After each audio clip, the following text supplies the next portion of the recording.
Soundstripe.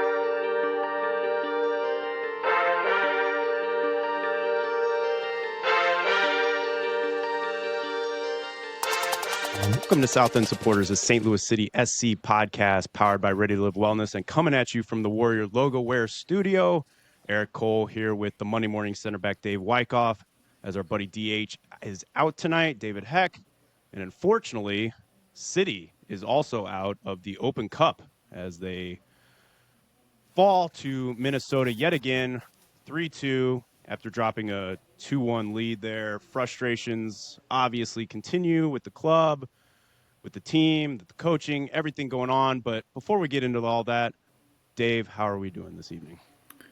Good, but like City, we're just missing something that really missing what makes us tick, missing what really puts us over the top and makes us successful in our quarterback, our engineer, the one that keeps us off the rails and recording 2 hours episodes. So record time on Thursday night is 6:42 Central Standard Time. I would imagine we'll be signing off right around 10 p.m., right around when I need to leave to go play tonight. But no, we're doing fine. It is what it is. We just grind on, man. Just can't seem to get over the hump, even when with a lead against a good team on the road. But we press on. So how are you? Yeah, I mean, I guess it's, well, terrible if we're being totally honest, because Saturday was an absolute nightmare, or whatever, Wednesday was an absolute nightmare for me, kicking off with United in the Europa League final. And I just want to take this moment to, just say rest in peace to Manchester United as a football club, because that was our last clinging hope of any survival with a mounting debt, owners that are just absolute nightmares. For anybody who's complaining about City's ownership, go take a look at the Glazer family and Ineos that has come in now, and just you'll get a real appreciation for the team. But yeah, I was sweating all day, and my wife even texted me shortly after the game, and I was like, well, that's the death of Manchester United. She said, hopefully City, can bounce back for you so it's not a totally ruined day. And I said, unfortunately, I felt like almost more confident in United pulling out a championship against Europa or against Tottenham more than I did City going into that night, just based off the quick turnaround. And then I come out to see that, Minnesota has a lot of rotation in their squad. So you're kind of feeling a little bit better. Minnesota will go up early, so you start feeling bad again. And then, of course, they start putting the stats on the screen about how Minnesota hasn't given up a lead or lost a game when they've scored first. And just that realization kicks in. But City comes back and shows a little bit of life. And then just true to kind of City form throughout this year, just can't seem to see these games out and fall 3-2 in the final. Late goals coming from an old friend of ours, I guess you could say, Anthony Marcanic, getting his first professional brace. Yeah, we'll just kind of go through the game and just kind of an overall, I guess, general observation of the game. But right away from starting lineup, it seemed like, especially on the socials, people were a little bit more positive from what they saw on the lineup coming out. Like, how did you feel like straight away from seeing the starting lineup? And we'll just go through the, up until the first goal as far as Minnesota goes. Yeah, I mean, I was not one of the people that was enthusiastic about the lineup. I'm sorry. I'm just not. Especially when you went from having, guys like Kessler and Jay Reed in the squad on Saturday to all of a sudden Wednesday, Kessler's not healthy enough to even make the squad. And as we found out at the presser today, they were just being cautious with him. And who knows what's going on with Jay Reed. And our buddy Jay Clem kind of pointed out when it came out, like, there are no center backs on the bench.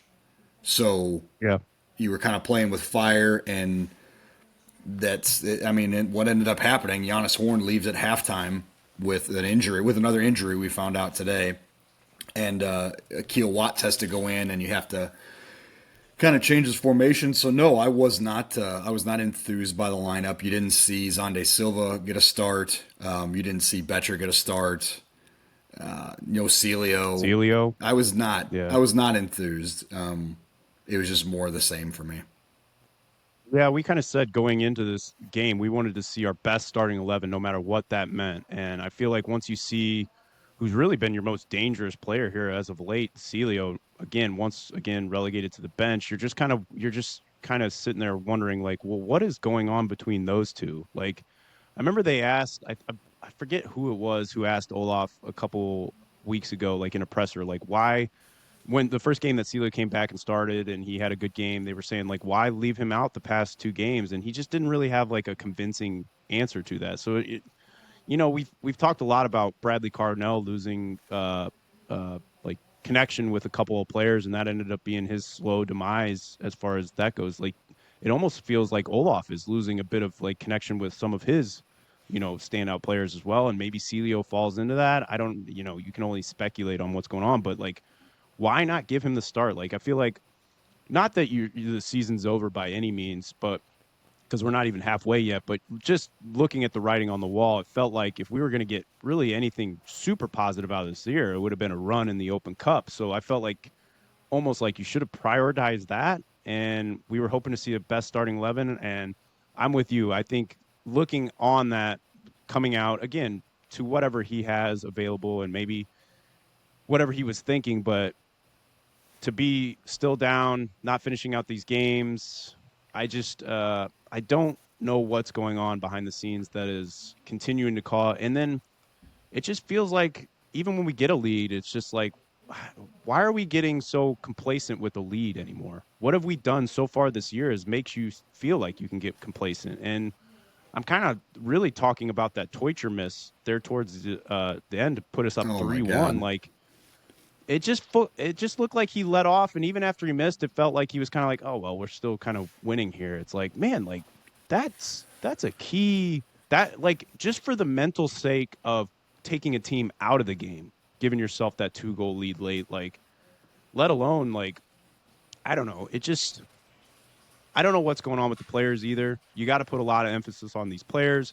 It seems like each week post game it's just kind of the same stuff. We need to have a talk. Berkey kept saying we need to work harder, like harder. Like you should be, it shouldn't take you continuing to lose games to feel like you need to work harder. Like that should be your professional job is going out there every week and giving your all and working as hard as you can. So I don't understand.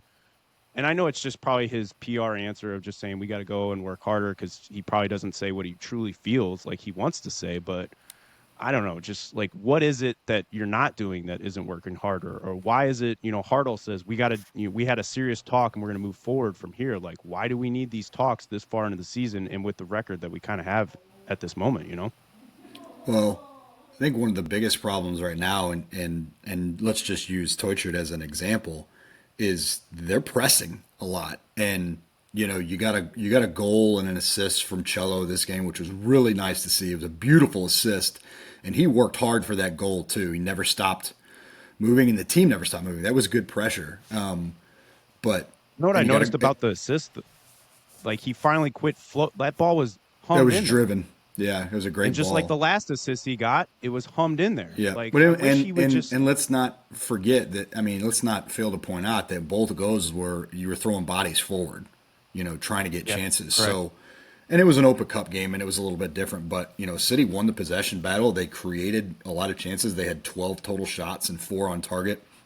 But I would use Teutschert as an example because I think he's really been pressing this year. Last year when he came on, it just seemed like he was just confident to just air it out, just rifle it from wherever he was on the pitch, and wasn't afraid to challenge somebody one on one or throw a shoulder or just play that reckless, just all out style. And I don't know if it's all of them, all the offensive players, maybe kind of feeling the pressure that hey, I have to score this opportunity because our defense is so suspect that and you start to get the yips, for lack of a better Yeah. term, when you get around goal. Because last year, there's no doubt in my mind that that ball gets played to him, he finishes the game off. It's four or that would have been 4-1, no 3-1, done and Three, dusted, three to basically one. at 84 minutes. Yeah. But no, that's all I can think. And then, of course, what inevitably happens is Minnesota gets the ball, comes right back down, and buries one on a mistake by Zelensky, who really felt it.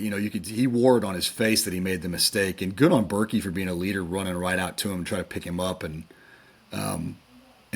get his confidence back. But it's just the ebbs and flows of this team. It's hard to watch. It's hard to watch them just like die with every mistake and every goal conceded, because they know how hard it is to get the goals that they have so far. So I see a team that is lacking a lot of confidence, and I mean, I can't really blame them.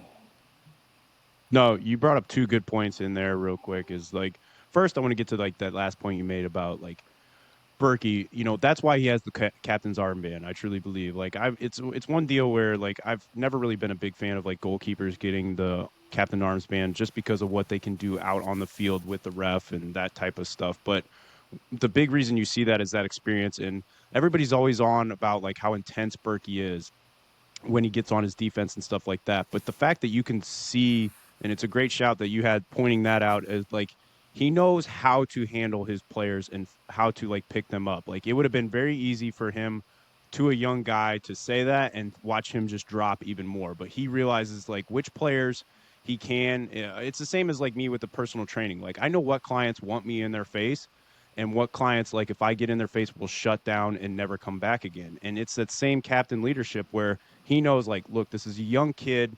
He's feeling this. That's not going to do me any good the rest of this game. I've got to get him back. And that, I think that's a good leadership role. You even see that with like a lot of players. I know Holland was that way when I'm drawing a blank on his name, missed that PK in the Marmouche. Marmouche in the FA Cup final. He's the first one coming over and just like, hey, head up, we're still in Yep. the, you got to do that as because you see it on your player's face. And if a player shuts down, it's really, it's not good for you going forward. The other point that you shouted out that is very interesting. Yeah, Teutsch that night, what he take between him and Hartle, about like 3 or 4 shots from about 25, 30 out. And we really haven't seen that much at all this year. But I think you're right. These guys are thinking like, man, I got to do anything I can to score, to try and just get it on frame, to try and get something going, because they're feeling this pressure more and more each week. And I think that's why you're seeing this lack of confidence. To your point, like when other teams score, it's just like, you see it on their players of almost like, here we go again. Like, what are we Yeah. going to do? We haven't, I think the whole first half, they didn't have a shot on goal. So I think it's just, it sucks to see. It sucks to see your team just lacking that much confidence, feeling like you wish they could be like a Minnesota, where when they go down, they just never feel like they're truly out of the game. Yeah. City this year, at least on this last little bit of run of form, it's really felt like, man, if they give up a goal, or especially if they go down, it just seems like they just don't have that fire, that drive to like, we're still in this, that we've seen from the past. And I think you're right. It's definitely a lack of confidence. Man, a big win can really turn around that confidence, especially a big come from behind win or something. But this team just needs some sort of spark, and you just hope it's just like a snowball effect where it catches fire. Like I said, we're still not even halfway through the season, so there's still plenty of time to do it. But things need to change soon, because eventually the confidence is going to get so low that, you're just going to look out on the team. And I think there's a lot of big issues that are going on with City right now. Obviously, injuries or unavailability of players is a big one. To your point, a coach that kind of is a little bit stuck in his ways, or just not fully confident in the changes he makes, or when he makes the changes, or even the players that maybe could make a difference. Um, I think it's just a real stiff point. I think even, I know everybody, the biggest trending thing was for sure, like, Olaf out. It really seems to be the thing. But the thing they need to also realize, like, I don't think Olaf being out is going to be a 180-degree turn on our season, because it's still going to be the same players there. I think it's going to be, you're going to have to get in a coach that's going to be watching these guys this whole year and think like, I know he's playing this wrong. This is how it should be. And I can get the best out of these players.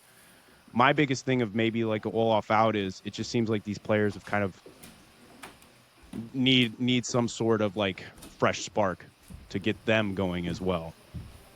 Yeah, I don't have the answer. I will say that hindsight being 2020, you know, the right decision, and because you can't predict the future, but the right decision appears to be or have been to either let Hackworth coach this year out with an eye on, if it didn't work out, an eye out to 2026 head coach, because what you're seeing right now is Olaf has only had a couple of months of realistic evaluation time with the first team in a competitive environment. It's really different, and particularly, I think it seems like they went about it. It seems like they went about it in kind of a naive sort of way, that a guy that had never coached in the MLS and never coached this group of players could have come in just with a relatively short preseason and no transfer window and really no superstar, and delivered immediate results. You know, maybe if he came in at the end of last year and had a chance to look at this team and kind of impart that system last year, you'd be talking about something different, or at least you would have had enough time to make a decision as far as the rest of this year goes. But I'm kind of with you. Like, I'm okay either way. Like, if you cut him loose and try to salvage the season, great. It would give me some enthusiasm. It would give the collective fan base some enthusiasm. But at the same time, like, you don't want anybody off his tree if he takes off. And who's up next? I there's just no telling. So I don't know. I think this is what we got for a while, and I don't know. Maybe it's a situation to where we have to wait until they have some sort of sustained run of health with your top 11 starters, and then a regular bench, and see what that team looks like. I don't know. It's really we're still, like we talked about, being in that weird purgatory. At this point, I would almost would prefer all the games be like the Minnesota game on Saturday, where you just get completely outworked and getting blown out. So at least then you could say nothing's working. The worst thing that could have happened Wednesday happened. Things started working, and you scored two pretty nice goals, and you worked pretty hard, and you did it without some of your best players. So again, that silver lining kind of starts shining through, and then the real city shows up again. The 2025 version shows up, and you give up two late goals to a guy that I think it's hilarious, by the way, that there's a section of city Twitter, or name your social media platform. I'm not on Facebook, so I don't see that group. But I think it's hilarious, the revisionist history that some of these people have with some of these players that have left City, like a Jared Stroud, like a Marcanic, like an AZ, like something, like a Kojima. Like, nobody remembers that these guys were not producing like this when they left the squad, and that they had talked their way or played their way out of the team. I mean, Marcanic was a liability. You remember Marcanic playing left back last year against LAFC when Tots and Bouanga were going out on the right, and Bouanga switched sides to Marcanic's side, and immediately scored. And good for him. Don't get me wrong, revenge is sweet, and I bet he just absolutely loved that. And he got some undeserved social media hate last year, anonymous, of course, because that's all it all is. But it's not like we were giving up. You're not talking like all world left backs here. There's a reason that he was made available.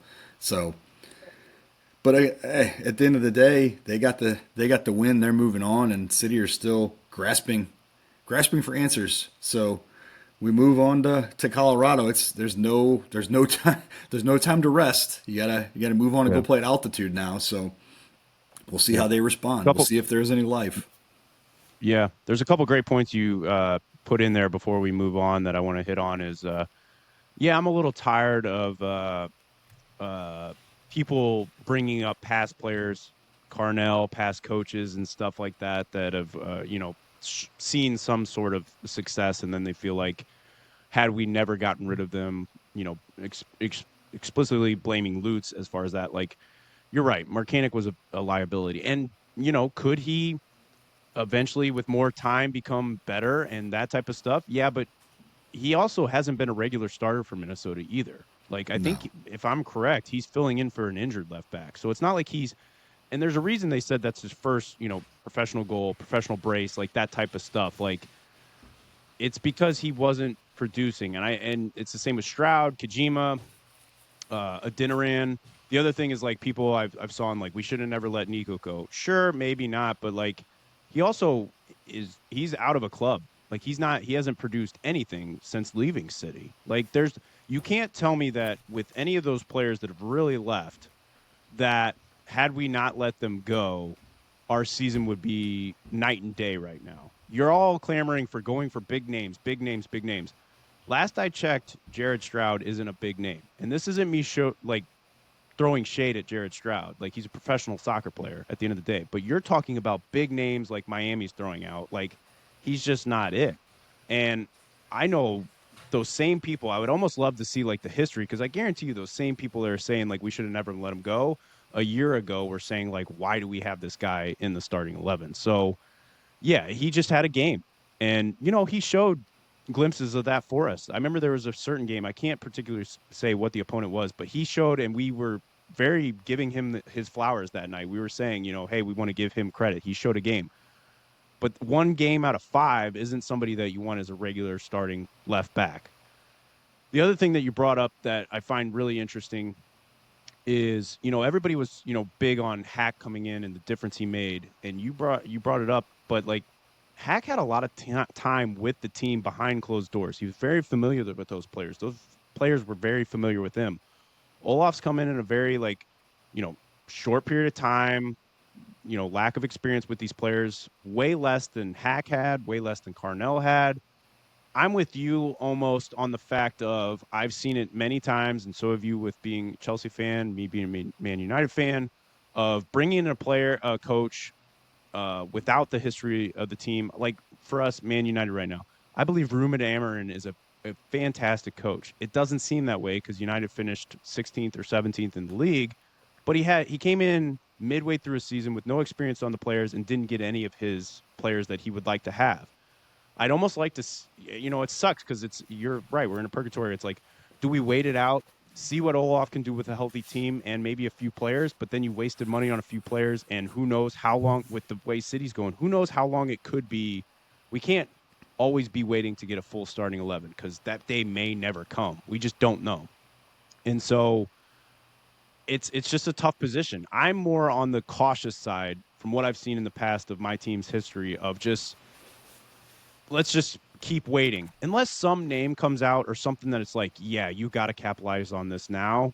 I'd rather not just make a knee-jerk buy and then try and write it out at this point. But I'm also at the fact of like if we keep continuing to get worse, like you said, the worst thing that could have happened was what happened on Wednesday. We showed a little bit of glimmer of what can happen with the team. Yeah, we still didn't finish it out, but there's like a glimmer there.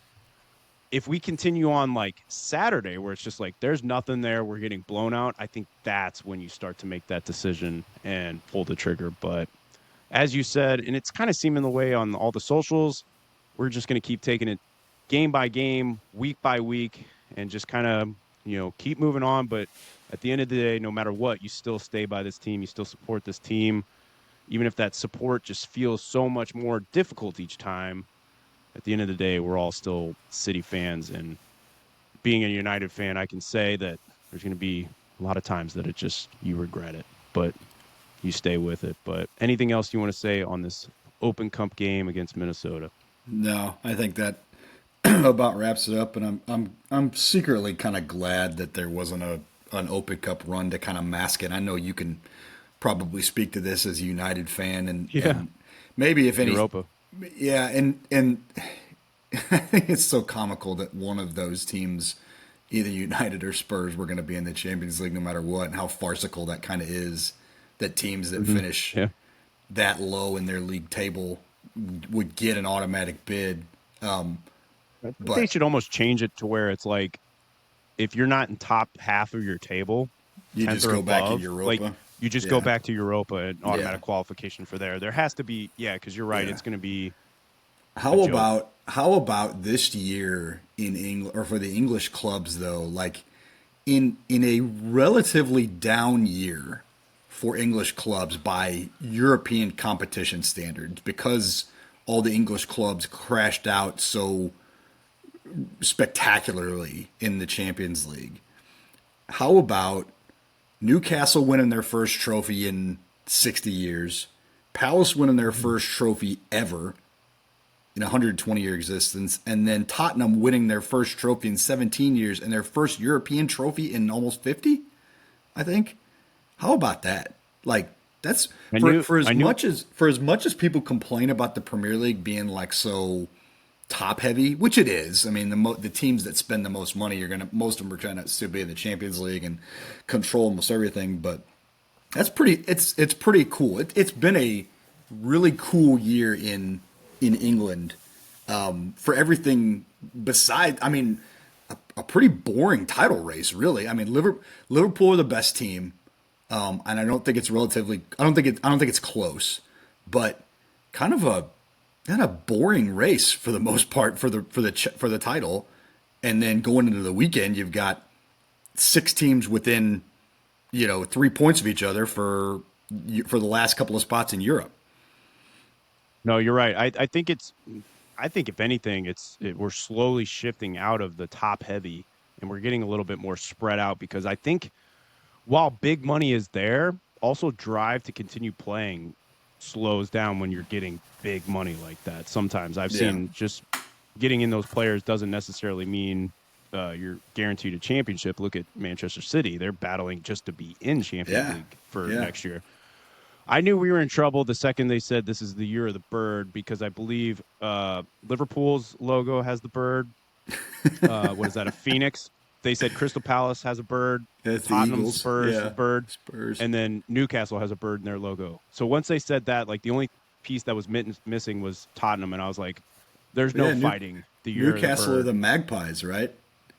Right, right. Yeah, And so, yeah, but you're right though. I like that, and I think that's again why the English Premier League is the greatest league in the world because you look at Spain, three, maybe four teams each year, and it's those same three, maybe four teams each year. yeah, The Italian league's getting a little bit more spread out. You have like Roma in seventh, and yeah. like Milan all the that's way getting a down to little bit like more eighth. spread. Yeah, Yeah, that's getting a little bit more spread out. German league, I mean, just I Germany. mean, Other than at the top, it seems like a cycle of like the neck of like 2 through 8 on a yearly basis. yeah, right, right. But Yeah, man, I just it sucks because like going into or what should be Championship Sunday, like I'm just as excited because there's so much still to play for last yeah, day as far as those Champions League spots. And that's what you want at the end of the year. If the championship is already decided, you want there to be something to play for, whether it's relegation, Champions League, Europa, anything. And yeah. I mean, that's why we that's look like forward when to we it each talk week. about like how envious we are of the embedded history that the European leagues have, and I don't know if it'll be in our lifetime, but I hope that they figure something out with Pro Rel, whether they have to include like the Mexican League and the what little Canadian football there is, because we're missing out on a lot, man. Between all the domestic tournaments and then the different European leagues, like it's pretty awesome. I want to shout out real quick the Mecca of Banter guys. We've been going back and forth a little bit on Twitter, and I just offhandedly kind of asked them, like, "Hey, are you going to do a Championship Sunday preview?" And their admin kind of responded back that they didn't think they were going to, and then they recorded on Monday night the same time that we did, and sure enough, Championship Sunday preview after they previewed the Europa because they've got a couple of Spurs fans and a Man U fan on their pod. But yeah, and then they shouted us out at the end, so good on Appreciate them. that. Yeah, and Yeah. I got one more thing for you before we move on to the Steel Kalachi preview. All the cool. I was thinking about this because I was thinking about the Newcastle. Their nickname being the Magpies, and then you've got you've obviously got like the Man U Red Devils and the Chelsea Blues. And what's your favorite like non non-official, like, and I would say non-official because like in American sports, we have the St. Louis Cardinals and the Chicago Mhm. Cubs and what have you. They don't really have that, right? They just have the name of their clubs. What is your, and you can't use Man U, and I won't use Chelsea. What's your Yeah. favorite non-official like moniker for an English Ooh, team? man, that's a real good question. Oh, I'm trying to think of like a couple. Like, I think Wolves is pretty cool. Wolverhampton Which Wolves. is funny because they're Um, not Wolves; they're the Wanderers. right, you right, know? right. But Yeah. man, so I'm trying to think almost like as far as a logo. I really like your guys' Chelsea logo, if I'm being honest. Oh Like no, that not the lion in logo, there. not the logo. I mean, you Well, could I say know, but like even like yeah. the I can't think of the name that you guys have of your like we have Fred the Red, who's our, mascot, I guess you could Oh, I say. have Like I no don't know idea what who Chelsea's is. I have no No clue clue. what everybody else's is, but I don't know. It's hard for me to like because I see the logo or I see the mascot even, and I just think I hate you guys because we So suck, and it's just I've got more a couple. jealousy, I guess.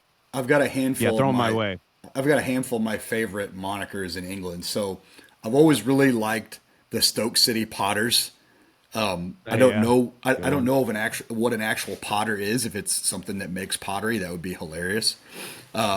West Bromwich Albion, the Baggies, love that one. Yep, Love Everton, the Toffees. But yep, I think my current favorite one is Brighton Hove Albion is the Seagulls, and yeah. they've got the goal on the badge. And I saw we were at a tournament somewhere, and I saw a club. I think it was an East Coast club that they just ripped off the Brighton and Albion badge and turned it into their club's crest. So yeah, I think that's cool. That's something that casual American fans wouldn't know about. But I do need to know what a baggie is. I'm still not sure what a baggie is. West Bromwich Mm. Albion baggies. I also love that like Norwich is the Canaries. Like you're like, boy, Yes, that's yeah, tough. They're the that's a Canaries, like bird. yeah. Real quick before we transition, quick question back to you. Do you like more, connection or affiliate? Do you like it to be more uh local based, or do you like it where it's just random and it just kind of, you know what I'm saying? Like the Steelers, Pittsburgh Steelers, based off like the steel industry that they Oh have yeah, like strong there. Do you absolutely. do you prefer it to be based off of like that type of stuff as compared to just, random or whatever it is? Like do Oh you like yeah, that? man. Like and I I, feel like the English Premier League defines that. Like there's always yes. some sort of connection back to like the city that they're from. I mean, you look No, at like I very much prefer that. I think that's something that is sometimes lost in major American sports. Like I like the Steelers, the Ravens, because that's mhm, Edgar Allan yep, Poe. Edgar Allan Poe. Mhm. Yeah, no, I do love that. I love when there's some sort of 49ers, like that type of stuff. yeah, Yeah. I love that connection, that geographical, that cultural connection. But sometimes that goes wrong too. Like there's no jazz in Utah. That doesn't make any sense. Yeah. I don't think there are any Browns. Timberwolves left in Minnesota. Yeah. Yeah. Yeah, but no, I do prefer to have that sort of like local, yeah, the local connection, that local tie. Yeah, I think it gives it a little more character, a little better story for sure. Yeah. I think I got my answer though. The Gunners from Arsenal. Like that Oh to God, me is like see, and always you a went and picked a a, London a team good one. too. Like, Oh, I hate them mainly for their coach, but like that logo and everything like that just has always been pretty cool yeah, to me. But it's solid. It is. You're right. I'll give you that one. yeah. I do like the nickname the Gunners.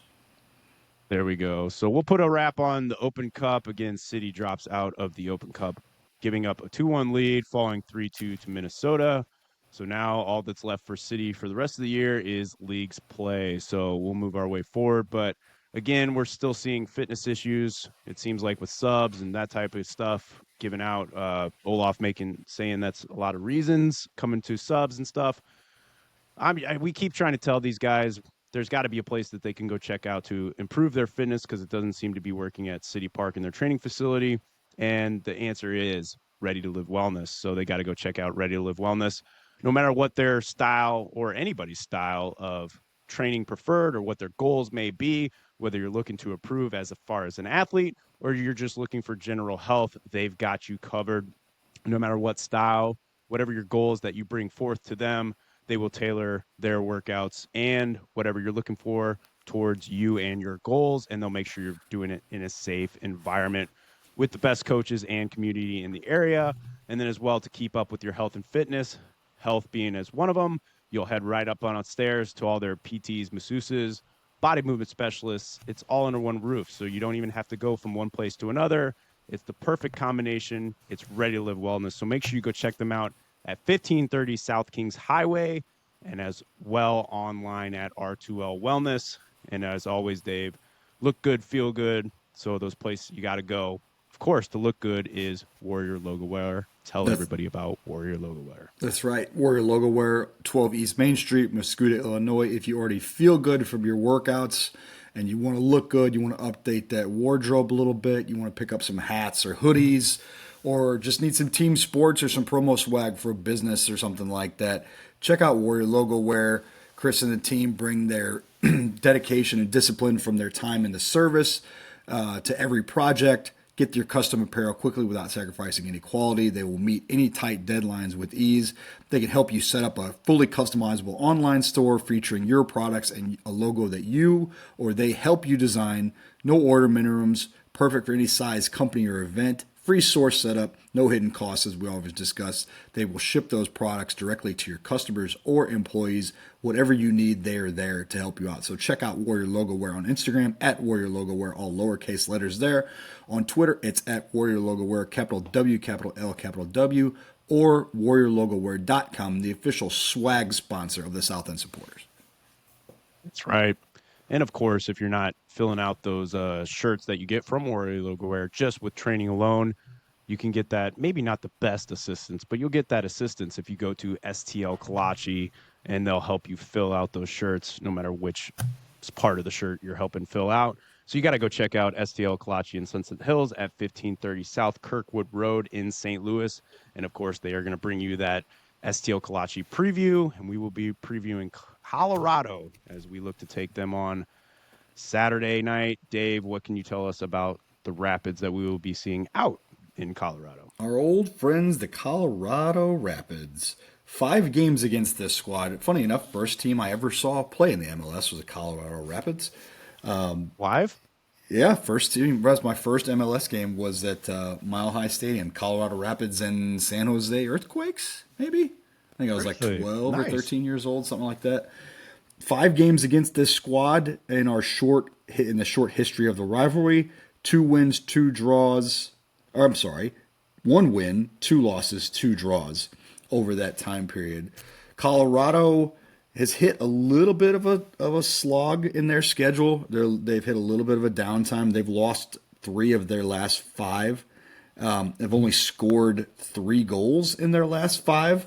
So that kind of tells you that they're struggling to put the ball in the back of the net. So maybe City are getting them at the right time, but they are coming off a win against Real Salt Lake, a 1-0 win.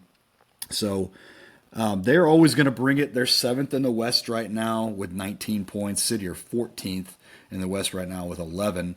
But it's still wild. You're only 3 wins behind a team like that. So I don't expect this to be like the first game of the season where City kind of controlled the majority of the possession and had if I remember right, that first game there weren't a ton of chances, but City wasn't able to really capitalize on any of theirs. But Colorado had nothing to offer that night. We'll see how they rotate the squad out. How City's going to have to, because in the midweek game, likely to see some rotation. Hopefully, you see some guys come back healthy, but you never know. Colorado's last game was also on. Colorado's last game have been a week from Saturday, so they play on the 17th. So no midweek game for them. They might not rotate their squad at all, which might not be a great thing for City on a short week playing at altitude. So we'll see what happens. I'm not overly optimistic. Maybe there will be an opportunity for some new blood to get in and play. Maybe swap out some of the guys in that back line. I expect to see Kessler back. We talked about Giannis Horn apparently left at halftime with an injury, so don't expect to see him on Saturday, even though Olaf said he may be good to go. I always take that optimism as a really big red flag. Yeah. But I don't even know. I don't know what to expect. I would imagine that maybe Simon Betcher gets a start this week. Maybe Zonde will get a start on Saturday. You just never know. But will they try to build on the possession that they had against Minnesota on Wednesday? That remains to be seen. But I don't know that Olaf. None of us are privy to the behind the scenes conversations. He did not manage that game. It appears to me last night like it was his job was dependent on it. That's my take. He managed that game like every other game that he's managed so far, which is more not to lose than anything, from setup to finish. So I don't know what to expect. I really hope that there's some accountability being held over his head still, but I'm not optimistic. Vegas likes Colorado a lot. Three-way no bet is minus 120 for Colorado on FanDuel. City is a plus 280 in the three-way no bet. It's going to be tough. It's a short week, altitude. My prediction right now is a 2-0 Colorado win. And until I can't come off of that initial until I see what the lineup's going to look like. But it's not going to get easy. It's not going to be easy. That's for sure. Yeah, it's a tough opponent, but to your point, maybe catching at the right time because even in that RSL victory, it wasn't really overly convincing. I'll say just from the little bit of highlights I saw. I think they still have the same, people you'll have to keep an eye on. Mihailovic, especially, he seems to be their main guy that they go through. Luckily for us, Cabral's having a real off year, and that speedy sort of like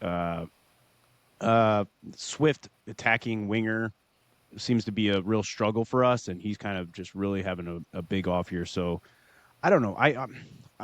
I'm to your point. I want to keep looking at these games as like this game. If we can get a win here, that'll be a big turning point for us. But it doesn't. Those games just don't seem to keep coming.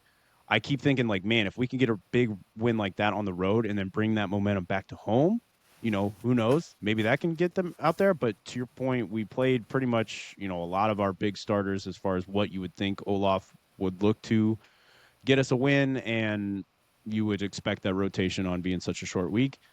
Hopefully, we see what the fans and as well as I think both of us would like to see is, that combination of Zonde Silva and Celio kind of just running. You don't want to see blind running, though, being at altitude, but maybe that was the whole thought process. I don't agree with it, but maybe that was the thought process as far as not getting those guys huge minutes in the last game.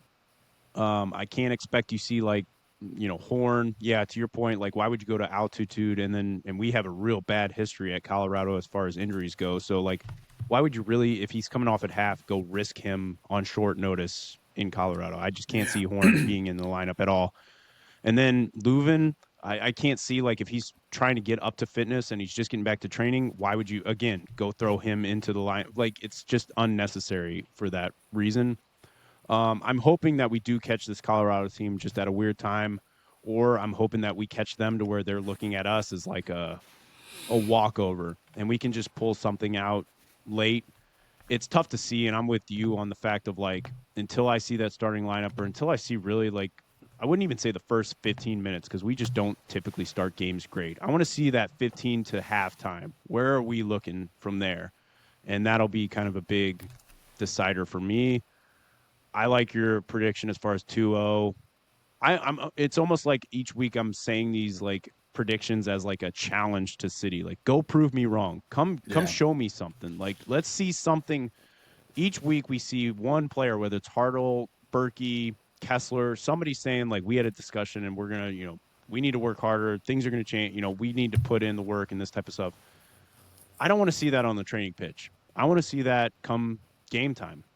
And I want to see that. Show me the result. And again, it could still be a loss, but I just want to see some sort of like continued progression because each week I feel like it's continued regression, and that's my real worry with this team right now. So Do they what are the exact odds as far you said they're big favorites, but what's Colorado like looking there? Colorado's minus 120 in the three-way bet.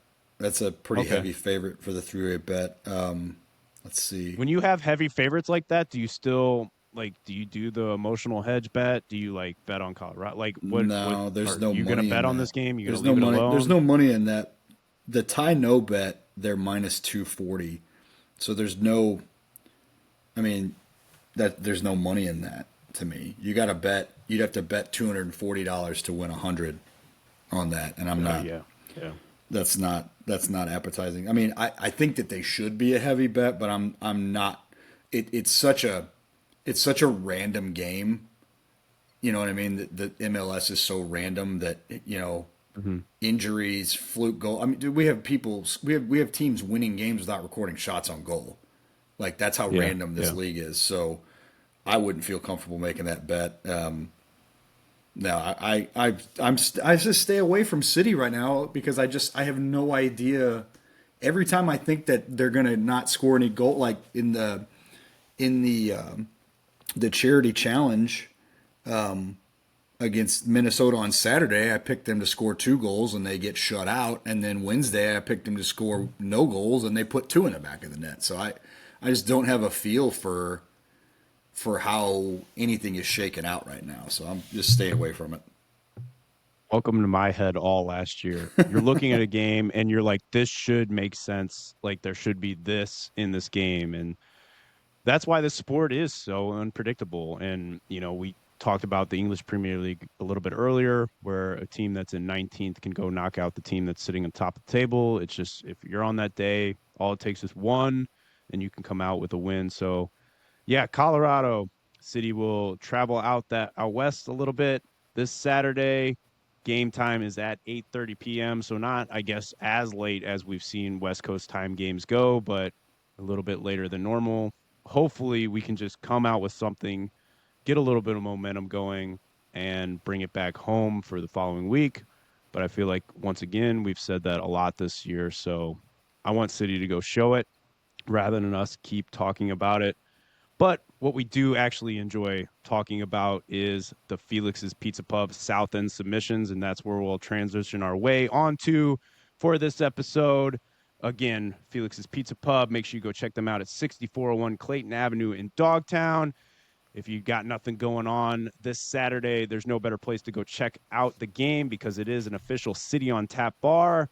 And as we've said, if you have that feeling like a lot of City fans do right now, where City may not come out with anything going out west, you always got that good night, at least leaving Felix's Pizza Pub with those huge slices, award-winning wings, and of course, all the beers and drinks on tap. So you can't go wrong there. I'll kick it off tonight. We'll start out on Twitter this night. We're going to start out with the St. Louis City SC fan on Twitter. They said at this point, we might as well keep Olaf, let the players heal, and see who we should keep or move on from. Let Olaf try to show us what he can do, get a new coach and players next season as needed. 2025 already feels over, as if there's no easy fix to our problems. That's a good point in there as well. Like, I think a lot of the easy, pointing fingers right now is going towards Olaf, but, a lot of these players need to realize, like, hey, you're competing for a spot, a job, anything next season. Like, and especially a lot of those European players who it just didn't work out for them over, in Europe. Like, it's tough to then go back to a lower level, like that type of, like, this is kind of where you could shine and get a bigger opportunity. Or even the American players, like, this is your league where you can make a real big either name for yourself in the league or make your name for yourself elsewhere. So not only Olaf, like, the players need to really look at themselves and realize, like, hey, if I want to have a job, not just at City, but in general, like, I got to start proving my worth and showing that I deserve a spot on this team, in the starting 11, on the roster, anything kind of going forward. So it's a good point that, STL City fan brings up. Like, it's not just Olaf, and maybe we kind of echoed that. I'll get your opinion, but, like, yeah, Yeah, maybe just I see think what it kind Olaf of can do. I think it kind of where we're sitting right now. Like we wouldn't hate it if he was gone, but we also would understand if he stuck around and see what everybody's got, see what they're made of, see who actually wants to be here, and you know That's kind of where we're at this point. Like, now you play for pride now. Play for pride. Play for your future.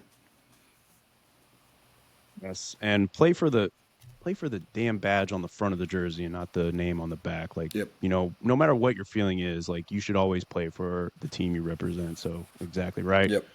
We'll move our way over to Facebook, and we've got David Thompson. He said, at this point, we need to shake up or reorganize the thinking of how we approach the game and better utilize the talent we have to win games.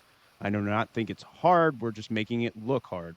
Also, there is no good reason not to start Mackay for the first team every single game. He's a pure goal scorer, and he wins games. Let him play.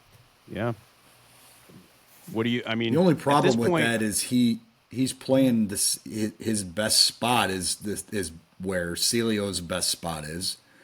It's probably yeah, where Hartle's best spot is. I mean, that left side forward position is a right-footed pace player's dream. Now, I knew he's good with both feet, but I think that his skill set is a little. And I want to see him playing. I don't want to see him just up struggling. Like, he needs to continue to hone his craft. And for a team that's not going anywhere, I don't know. I think that you need to be smart with him now. Like, it's different if you were gonna say, okay, man, you're one of our guys, up top every game. But I don't think they should yo-yo him at this point. I think he's either with the team and he's starting and playing between 60 and 70 a night, or you leave him with City too.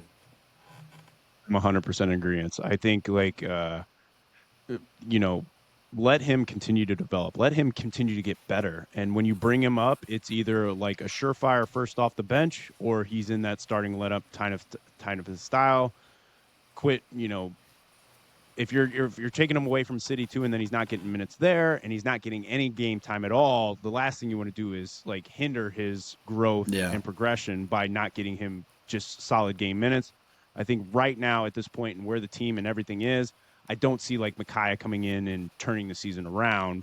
I'd rather him continue to develop so in the future he can be a real name for the team. So Yep. yeah, I'm kind of Let with some you of there. those guys build their own chemistry too. I mean, Mackay and Miggy have already started to show some chemistry. I know last year, McSorley did his thing quite a bit. That could end up being, don't sleep on the value of having guys play together and come up together and grow together. So when they do get into the MLS, hopefully more of them get to the MLS that don't.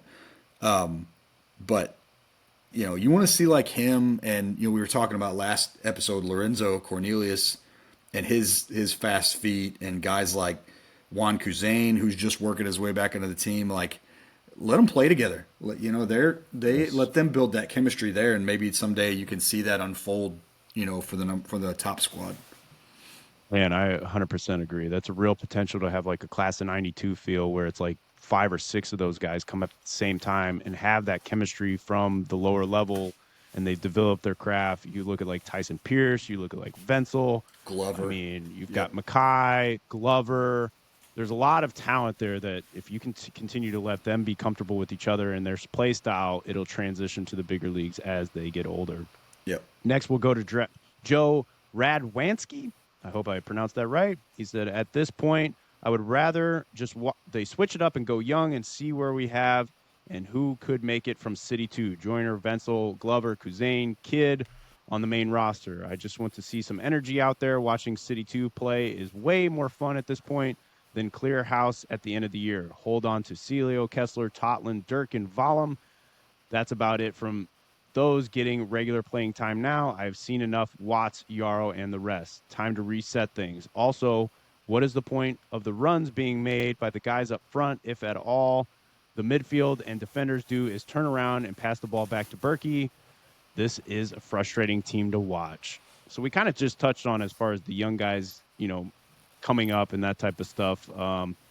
If anything, I'd more side with your later point where it's like, let's see who wants to be here next year or who wants to be here the rest of the season and have those guys kind of show their worth. Yeah, we've commented many times about like especially like Hebert or Yarrow, just the continued back passes and the lack of confidence distributing the ball going forward. That's where you really see Kessler shine as far as when he's in the lineup, or even Nielsen when he's healthy enough. But as far as the runs from the guys up front, I think you've brought this up quite a bit throughout the year. Like if you're not getting that just solid spine, especially through the center of the midfield, those guys' runs are really being not appreciated as much because they're just being left out to dry. If you're not getting, you can't just rely on those runs being dumped balls from the defense. It has to be at some point some flow throughout the team, and that's really been kind of a lacking area for City throughout this year. And you've kind of highlighted that point. Yeah, you gotta have somebody. You gotta have a couple guys. I mean, it starts. You know, you gotta have more. You gotta have more than Leuven and Kessler that are comfortable playing balls into space and playing balls into the channel. But you also, there are plenty of times this year where, because they're not getting those balls played to them, they're static, and that can't happen. And Mm-hmm. so, something's got to give at some point. But I agree that the quality of delivery from basically everybody on this team has been pretty poor for the most part this year. And to be fair, you're missing, Tots is probably your best delivery guy from the right side. Leuven is a much better set piece taker than Hartle from both sides. Kessler has great delivery from the back, and your best delivery guy off the left side when he's healthy is Jay Reed, and he's been injured, and then now is apparently not in the favor of the squad. So the quality of delivery is there. It's just got to get him on the field all at once. Yeah. To your point, I think you can only make those runs so long, and if it's not coming, you're starting to see it where later in the game, those guys up top stop making those runs because they've made those runs for Yeah. the first 35, 45 minutes and not received anything. So, yeah, I agree with you there. Yep. We'll go to our man, Tommy Beck. He says, does anyone else think the color commentator last night sounded like Conor McGregor selling a fight? It sounded as if he was watching the greatest played soccer game in history. Anyways, I thought of this question last night after Klaus scored before City decided to City and lose.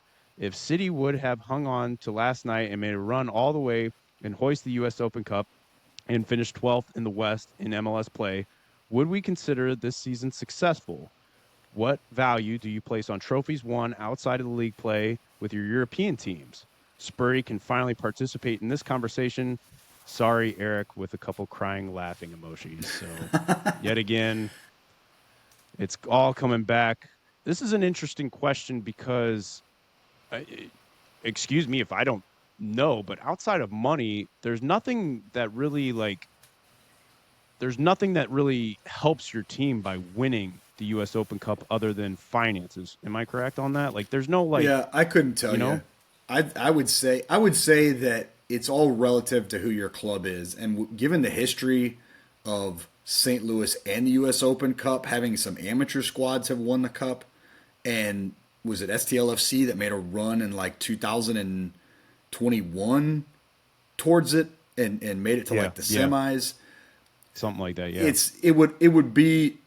It would be a morale booster locally, and I could see where the diehard fan base could get behind it. And I mean, we'd be excited about it, but it really it doesn't have any actual like it's not like if you win the what is it that you like what is the FA doesn't one of the English teams that win the FA Cup, aren't they automatically in Europa? Isn't that, I Yes. think that, yeah, Yes. so it's They not get like, like European. That's what I'm yeah. saying. There's no like actual like league, or like future value other than finances with that, Now, I believe. I could be wrong, but is it tied to Leagues Cup at all? Is No, winning I is don't win, think because I think the whole new now again I could be way off on this because the whole switch this year. I believe League's Cup is solely based off positions standings? from Yeah. the league. Okay. I don't believe like even if we win the Open Cup, I don't think it like qualifies us for League's Gotcha. Cup. I don't know if it qualifies us for CONCACAF Champions Cup. Now, if that was the case, there would be value in it. And I agree with you also where like the history and stuff like that, there's prestige behind it with the city and everything. I just don't know if I would look at that if we finish outside of playoffs. And we also, you got to think there's a lot of big players on contract years, like, Berkey and that type of stuff. I don't think that would be enough to like entice players to come here or anything like that. That's where I'm looking at it as. Like, you're also looking at it as a draw. I feel like over in Europe, there's a lot bigger a draw. And that was one of the big things that I was highlighting to my wife is like with United losing, there's no draw for anybody big to really change our season next year coming here because there's no Europe Yeah. play. There's no Europa League. There's no Champions League. There's no nothing. And a lot of like big transfers hinge on that. They want to play in Europe. And that's where that really, really hit us. Yeah. And with, Open Cup, there's no like, no, I don't think because, they don't have any, especially foreign players don't have any like feel for the history of that. Yeah. Like, I feel like the FA Cup, Copa del Rey, like those tournaments are nationally known. I don't feel like the U.S. Cup has that sort of. So we're looking this up in real time. So the winner of the U.S. Open Cup automatically qualifies for CONCACAF Champions Cup. So there is, so they do. So some there is a little incentive. bit of play, but it's Okay. not. You're right though when you point out that the history and the prestige of winning the FA Cup and then being able to go and play in the Europa League dwarfs, in my mind, anybody who's rational's mind, somebody winning the U.S. Open Cup and just getting a spot in CONCACAF Champions Cup just because that's such a relatively inferior competition to the Europa League. I mean, it's more, no. it's more money, it's more profile, but it's not like you're not in the same stratosphere as far as, competition wise. And here's the other thing I'll say is my reason for it would still be, as far as this league goes, not looked as, and the big key term that I'm pointing out of this submission is successful, is because that doesn't give me as much hope going into next year if we still finish in Yeah. 13th place. I don't you know what think I'm you're- saying? Like, there's I don't no think you're building on anything if you win a U.S. Open Cup and you still Because finish you could- 14th. right, because as far as a tournament run goes in this league, I feel like you could hit the right team at the right time.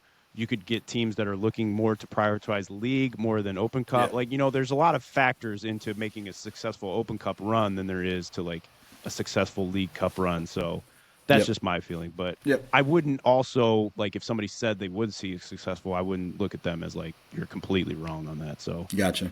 Yep. next, we'll go to that guy, Gorski. I'm just going to keep calling him that guy, Gorski. Zach Gorski.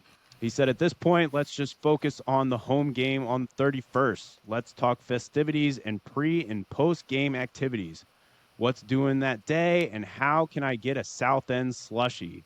Since it's an early game, let's work on post game celebration of sorts. And then our man Ryan Cadlick came in and said, Zach, pregame activities include drinking to buzzed points so you hardly watch the game. Post-game activities includes booing the team after losing. Gorski came back and said, you're not a real fan if you boo the team. That's been a hot button topic for our man Cadlick on the socials lately, and everyone knows that.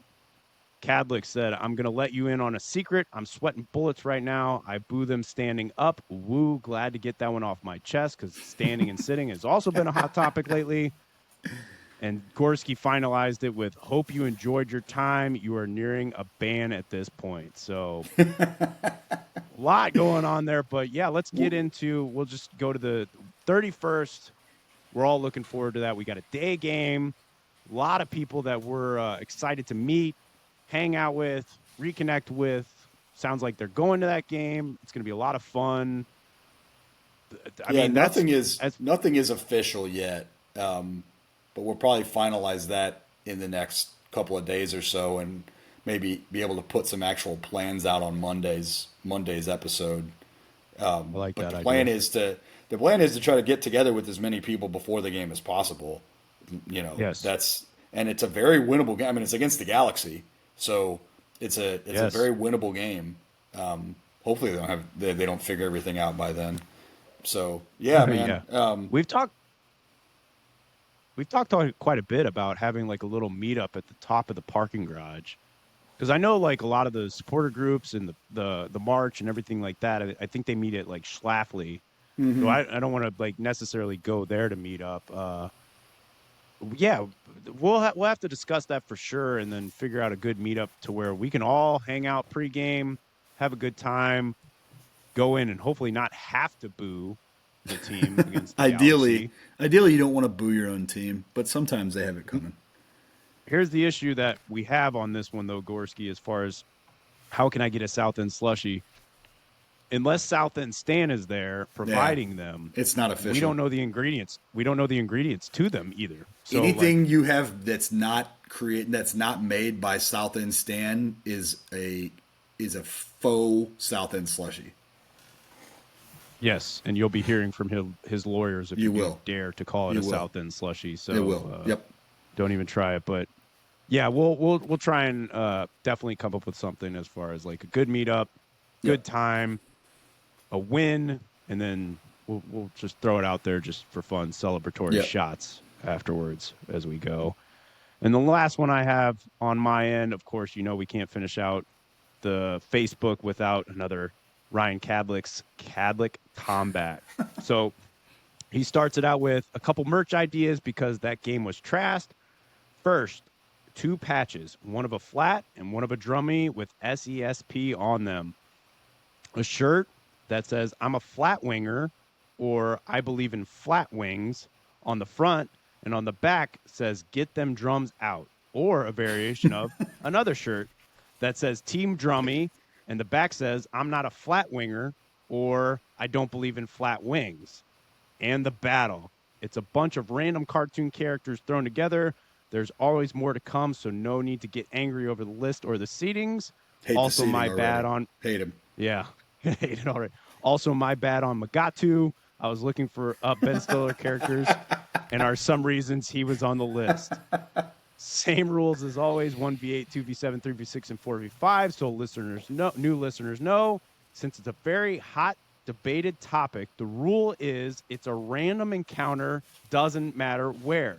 The character can use whatever they would reasonably be carrying, such as gadgets for Jimmy Neutron and whatever is around the area, such as trash can lids, since ChatGPT loves those. Love it. I love the explanation in there just because, yeah, we've been trying to narrow that down. So, Yeah. got a bunch of cartoon characters here. He's at one seed. We've got Johnny Bravo from Johnny Bravo. 2, Fred Flintstone from the Flintstones. 3, Eric Cartman from South Park. 4, Shaggy Rogers from Scooby-Doo. 5, Bart Simpson from The Simpsons. 6, Popeye. 7, George Jetson from the Jetsons. And 8, Tom and Jerry. No need to argue over city when we can argue over cartoon fights instead.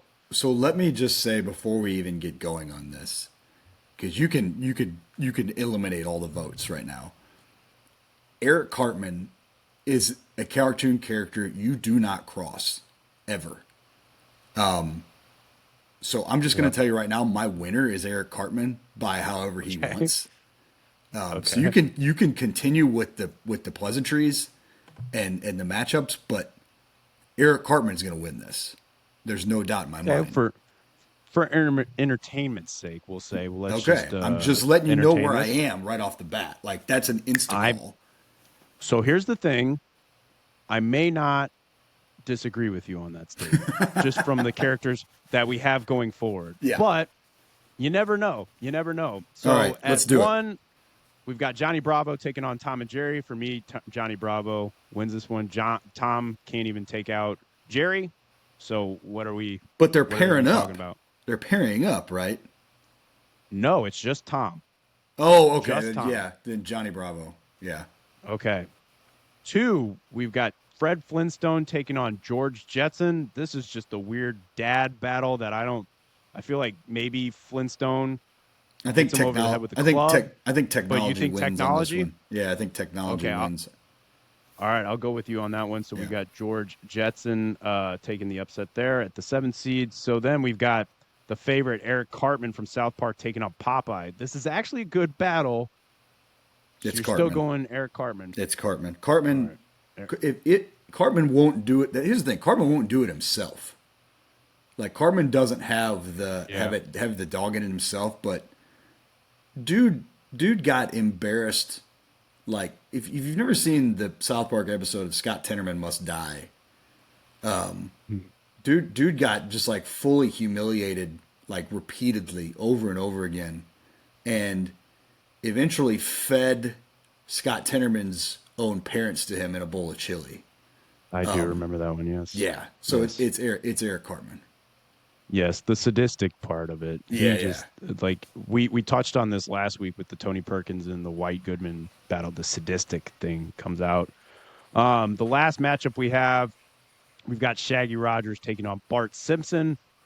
To me, it feels like Simpson is more of like a similar to Eric Cartman, where he's always a mischief person. Whereas I just Yeah. don't see any sort of violence in Shaggy there. No, he's too stoned. Go with Bart. Bart Simpson. Okay, so we've got Johnny Bravo for our 1 seed taking on George Jetson. Now, does technology come in or does brute? Now, No, I still think again, the it's whole George premise Jetson. of this, Yeah. really, A because the whole random premise of encounter. this random encounter. So you think he's got more So futuristic gadgets if that you remember that show, Johnny Bravo was kind of a coward. Like he was a big dude, but he was kind of a and here's the wuss. thing. And the other thing is if a woman walks by, Johnny Bravo is pretty much Yeah. useless. Yeah, He'll it's be it's totally it's distracted George. by the woman. Yeah, I So think we're it's going George George. still. Yep. Okay. Which is so weird because he's such a like not intimidating No, factor, not at all. like so here's where my I think finale would be Eric Cartman versus Bart Simpson, but I feel like Eric Cartman is way more psychotic and Yeah. just like Bart's mischievous, Cartman's Yeah. psychotic. So that's where And I'm going to and you give the and you have and you also have like one of the most well written, brilliant shows that just happens to be a cartoon, and then you have The Simpsons, which is about as overrated as it gets. So even if Cartman wasn't a sociopath, I think I would go with the South Park character. So I'm gonna stick with Cartman either way. Did you ever see the like mini documentary series on like what is it, 24 hours to air or something like that 6 days on to air. South Park? Yep, it's Is it it's 6 days to incredible. air? Like Yep, 6 days to air. it's Yep, it's it's really good. yeah, 100%. And so in our finale, we've got Eric Cartman taking on George Jetson, and I'm with you on this one. Eric Cartman's just gonna Yeah, because I we'll think put with it. random encounter, Yeah. yeah, go ahead No, no. I was just gonna say we'll put it out on put it up. Discord, but yeah, go ahead. Yes. Did you ever see I looked it up just as far as like AI, but did you ever, since David isn't here for the Chat GPT, which I still want to hear that because it would be, as a nerd, fantastic for me to hear. Did it ever come to a conclusion as far as like, now I know the No Goal Patrol, they're big Star Wars guys over there. Um, was there ever a vote put to as far as like who they thought would win between Vader and Sauron? I feel It's like those Vader. guys It's would Vader. all go Like Vader. it's Vader unanimously from the ones that weighed in. Okay, I figured. I There's still want there's so acknowledgement about Sauron, but KVK with the best point possible. And I think you even mentioned this in Tuesday's episode. KVK, if the ring can be cut from the hand via broken sword, it can definitely be taken off with a lightsaber. yep, I did say that. Like the Yep. lightsaber and the Force, as Yep. much as it hurts me being more Lord of the Rings and Star Wars, it seems to be going that way. But Yep. nevertheless, I'm hoping next episode David is able to join us again and we can get a double Chat GBT feature with Sauron taking on Vader and then Eric Cartman, just for comedy's sake, Eric Cartman taking on George Jetson. So that's what I have on my end. That'll end Cadlic's combat for this week, and I'll send it over to you to finish out the rest of the submissions for this evening. Gotcha. Kind of a light day on Reddit, sort of to be expected. It's been a rough couple of weeks, but we do have a couple. Zalo weighed in first, kind of had the same thing to say about Olaf that everybody else has. I think we can agree that he's not long for us. But which coach would you like to see come in? Curtin, Savarese, someone else. He thinks that a coach with tried and true MLS experience is a must at this point, and so does Slow Brilliant 21-27. I don't know, man. I said I don't think it's an MLS thing. I think it's you need to figure out who shares your vision on team building and who can build an exciting, sustainable team that is supplemented by a pipeline of not local talent, of youth talent. You cannot count on revenue or some sort of of big investment from the ownership to save you with big name players. It's Mhm. going to have to be a local thing to me. It's going to have to be a grassroots thing for me. So, Here's what I will say on that real quick is yeah, go ahead. I'm going one of two ways. Either a former MLS coach that knows what it takes to win in this league, like what style it takes to win in this league, or as uh, more I'm nervous to say is a Bundesliga 2 former coach that knows how to get the best out of these players Yeah, that he has it's to not a his bad idea. disposal. There's a good way that, a lot of these guys aren't really seeing the full potential of these guys, whereas the other guys have, as we touched on with Hack, having that experience with former players.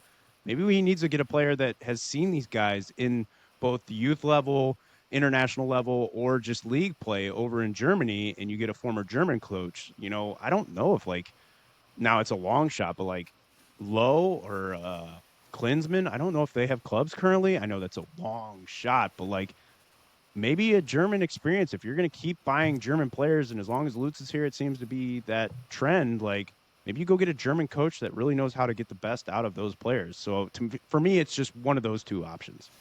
Yeah, no, I don't hate that. I don't hate that at all. So, okay. The other one that came off of Reddit was from Sly Fox. It was actually from yesterday. It is a manuscript, but basically Mm. the idea is that Olaf has to go, and that City fans want to see an exciting brand of soccer, and kind of echoed the whole you can be bad or you can be boring, but you can't be both. Just I do love Sly Fox. Sly Fox pours their feelings out into Reddit subthreads. I just wish it wasn't so long because we're already at like an hour and 20 minutes. But I am glad the that they're back because I think they've missed a couple of weeks. So it's Sly good that Fox did they're, or say, at "I'll least a see couple. you, beautiful idiots, tonight. Here tonight." I don't know. I don't know what that means. I'll see you, beautiful idiots, here tonight. Bring a helmet, and that was from yesterday. So maybe Sly Fox was in Minnesota. I'm not sure, Oh, but okay. Yeah, but good maybe. stuff.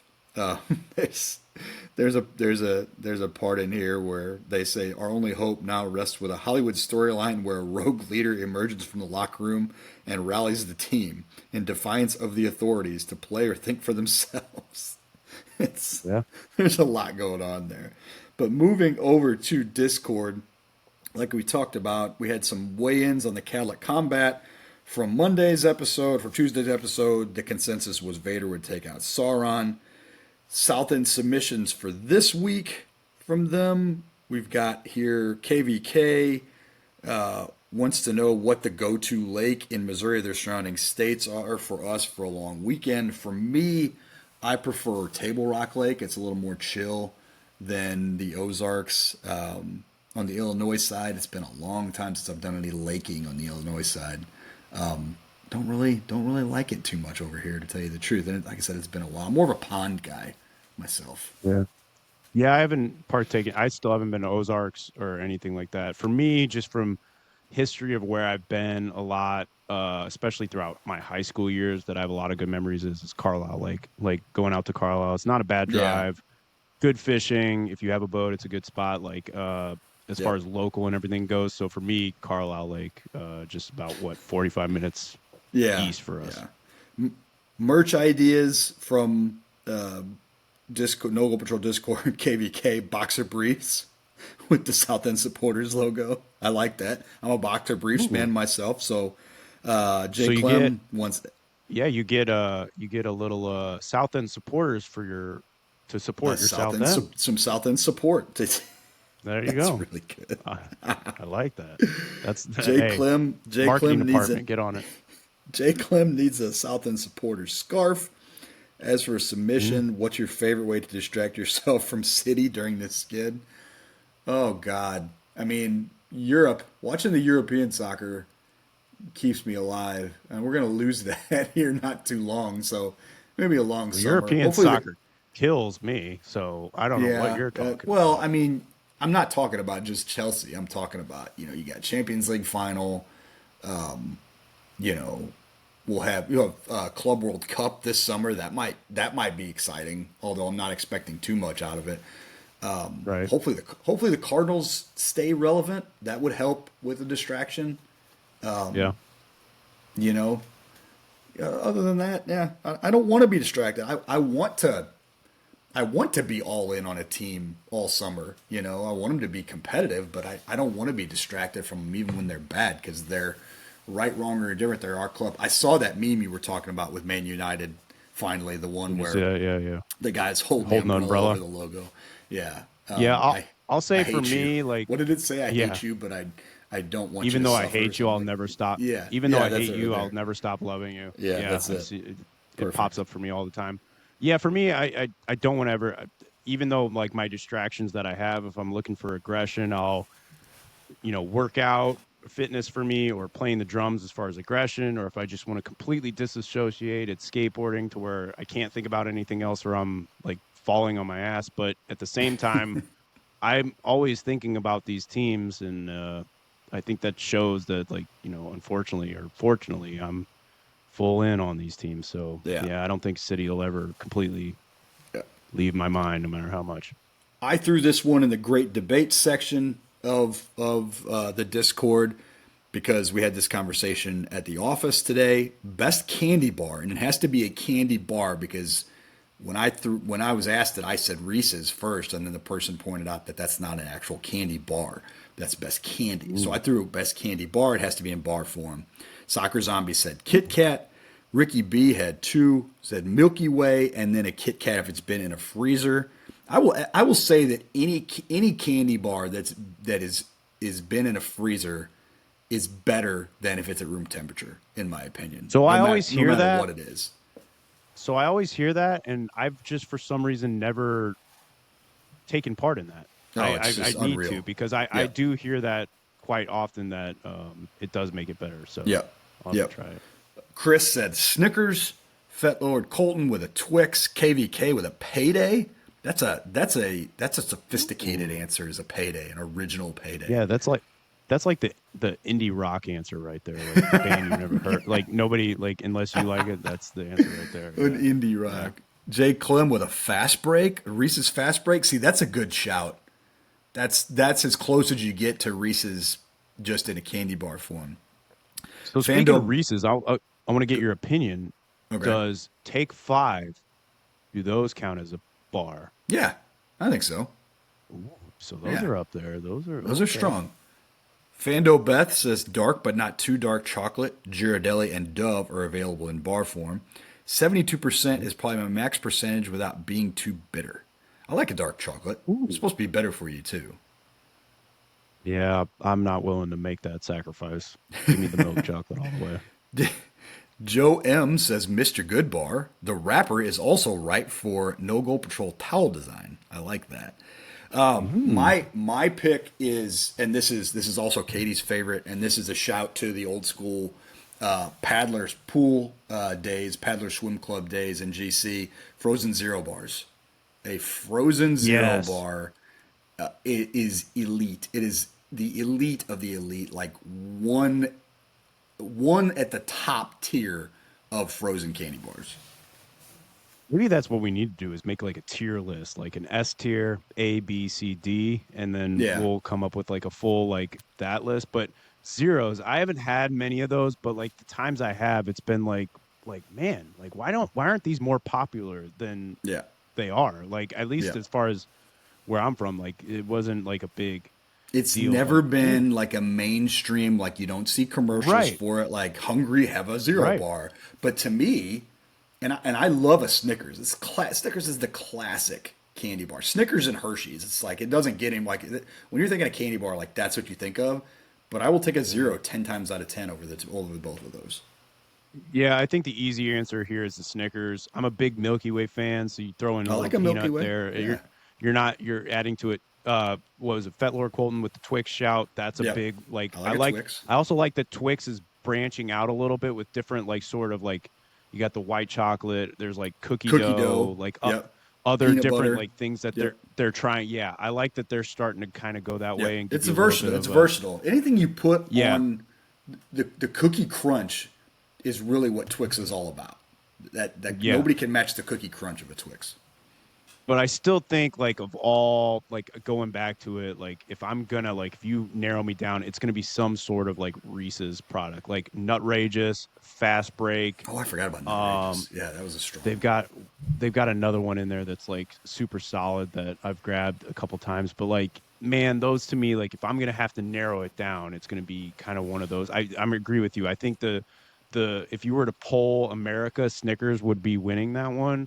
Yeah, But I love your zero shout because you're right. It is one yeah. that nobody else would really think to say. So Now, if you're good going shout for on that just one. like sheer decadence, and it's not something you can have all the time, Carmelo. Yes. Yes. Oh, Yes, a frozen Carmelo. Yeah. Well, even a I'm a regular room temperature Carmelo is really strong. no. I'm with you there. I'm a big caramel guy, and Yep. that Carmelo hits. Now let me ask you. We'll finish off on like so. If you have just one straight milk or dark chocolate bar, no accessories, you're going straight chocolate. Just straight chocolate. Where, yeah, like so, like you're talking like your Hershey's, Yeah. your deli, like that type where it's just chocolate. Do you have like a particular one that stands out Oh for you? man.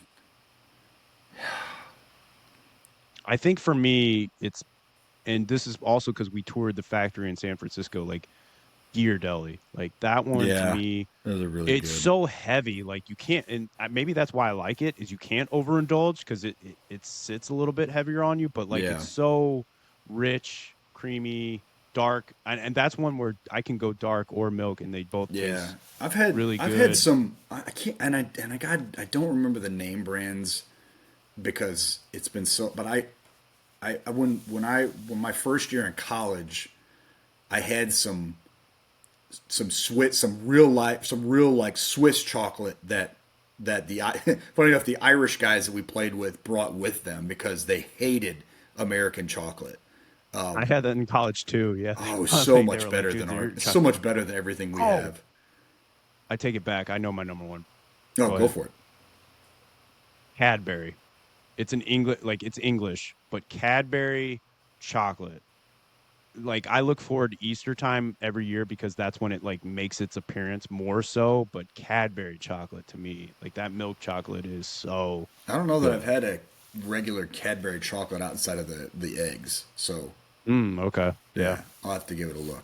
But yeah, There you go. good stuff. We haven't delved into the like just the hardcore like sweets.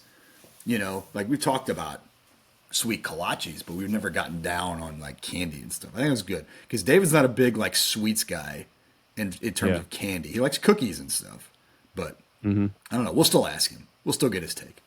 But Of course, as always. fun And boy, sewed, fun sewed. as always, and I would hate to challenge the listeners to continue to challenge us with sweets coming our way because we love those. But yes, of course, those, as always, we enjoy so much. Those Felix's Pizza Pub, South End Submissions.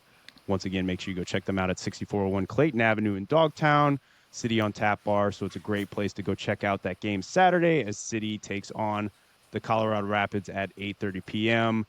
Looking forward to that one, even though it's not looking great at the moment. We want to thank everybody for listening and for all the submissions. We also truly want to thank all our sponsors of the show, starting out with our title sponsors at Ready to Live Wellness. Make sure you go check them out at 1530 South Kings Highway Boulevard or online at R2L Wellness, where you can get all your health and fitness needs. And then you got to get that Warrior logo wear merch. Go check them out at 12 East Main Street in Muscuda, Illinois. We gave you that STL Kalachi preview of Colorado. Again, if you're looking for a sweet treat, you got to go check out their sweet section. And of course, you got to do that at 1530 South Kirkwood Road in St. Louis. And then if you want that savory option, you go to Felix's Pizza Pub again, where they bring you all those great kolaches. And if your kids eat too much and they're getting a little slow on the soccer field, you got to also check out our great soccer training sponsor, Elite FT. Make sure you go check them out at the Game Drive and as well, Elite FT on all socials and eliteft.com. Get your kids into the game. No better place you're going to get that makes it fun and exciting for them. Also, check us out to keep sending those submissions in and just keep up with South End supporters in general at all our socials on Instagram. We're South End supporters. Our Twitter and our Reddit is capital SES _podcast STL. Make sure you're following us on our Facebook page as well as our YouTube. And please don't forget to like and subscribe. And if you feel great and you like the show, make sure you also leave us a little comment or review anywhere you do listen to the podcast. We would love to hear what you like about the show, and we continue going forward. So we will keep it going as well. So for myself, Eric Cole, for the Monday Morning Cinderback, Dave Wyckoff, and for our buddy DH David Heck, it is 8:11 p.m. We are getting out of here. You've been listening to South End Supporters. We'll see you next week. And until then, let's go City.